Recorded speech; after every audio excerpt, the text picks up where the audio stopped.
بسم اللہ الرحمن الرحیم۔ شروع کرتا ہوں اللہ کے نام سے جو بڑا مہربان نہایت رحم والا ہے۔ ناظرین السلام علیکم۔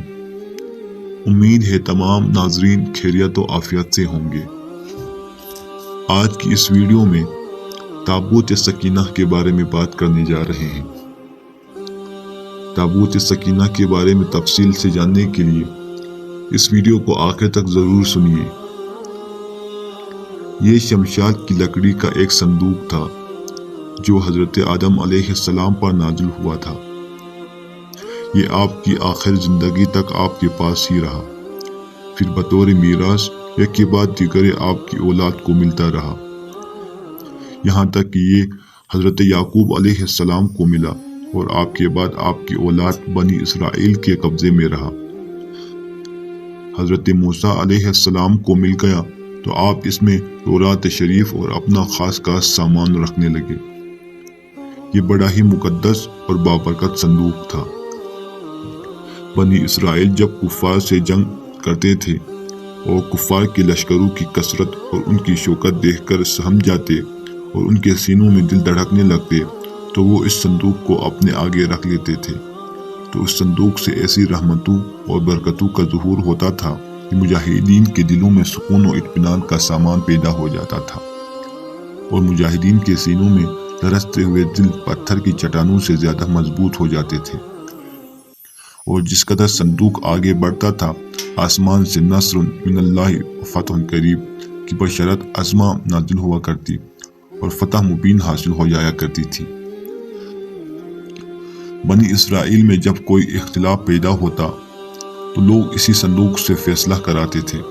صندوق سے فیصلے کی آواز اور فتح کی بشارت سنی جاتی تھی۔ بنی اسرائیل اس صندوق کو اپنے آگے رکھ کر اور اس کو وسیلہ بنا کر دعائیں مانگتے تھے تو ان کی دعائیں مقبول ہوتی تھی اور بلاؤں کی مصیبتیں اور وباؤں کی آفتیں ٹل جایا کرتی تھی۔ الغرض یہ صندوق بنی اسرائیل کے لیے تابوت سکینہ، برکت و رحمت کا خزینہ اور نصرت خداوندی کے نزول کا نہایت مقدس اور بہترین ذریعہ تھا۔ مگر جب بنی اسرائیل طرح طرح کے گناہوں میں ملوث ہو گئے اور ان لوگوں میں معاصی و طغیان اور سرکشی و عصیان کا دورہ ہو گیا تو ان کی بدعمالیوں کی نحوست سے ان پر خدا کا یہ عذاب نازل ہو گیا کہ قوم عمالقہ کے کفار نے ایک لشکر جرار کے ساتھ ان لوگوں پر حملہ کر دیا۔ ان کافروں نے بنی اسرائیل کا قتل عام کر کے ان کی بستیوں کو طاق و تاج کر ڈالا، عمارتوں کو توڑ پھوڑ کر شہر کو تہس نہس کر ڈالا اور اس متبرک صندوق کو بھی اٹھا کر لے گئے۔ اس مقدس تبرک کو نجاستوں کے کوڑے خانے میں پھینک دیا۔ لیکن اس بے ادبی کا قوم عمالقہ پر یہ وبال پڑا کہ یہ لوگ طرح طرح کی بیماریوں اور بلاؤں کے ہجوم میں جھنجھوڑ دیے گئے۔ چنانچہ قوم عمالقہ کے 5 شہر بالکل برباد اور ویران ہو گئے، یہاں تک ان کافروں کو یقین ہو گیا کہ یہ صندوق رحمت کی بے ادبی کا عذاب ہم پر پڑ گیا ہے، تو ان کافروں کی آنکھیں کھل گئی۔ چنانچہ ان لوگوں نے اس مقدس صندوق کو ایک بیل گاڑی پر لاد کر بیلوں کو بنی اسرائیل کی بستیوں کی طرف پھانک دیا۔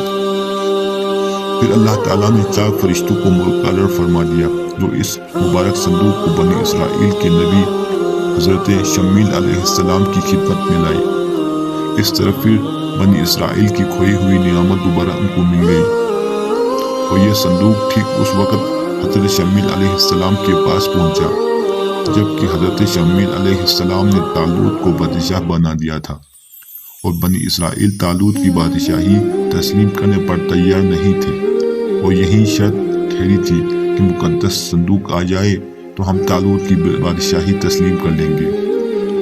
چنانچہ صندوق آ گیا اور بنی اسرائیل طالوت کی بادشاہی پر رضامند ہو گئے۔ تو ناظرین، ویڈیو پسند آنے پر لائک ضرور کریں اور ہمارے چینل کو سبسکرائب کرنا مت بھولیں۔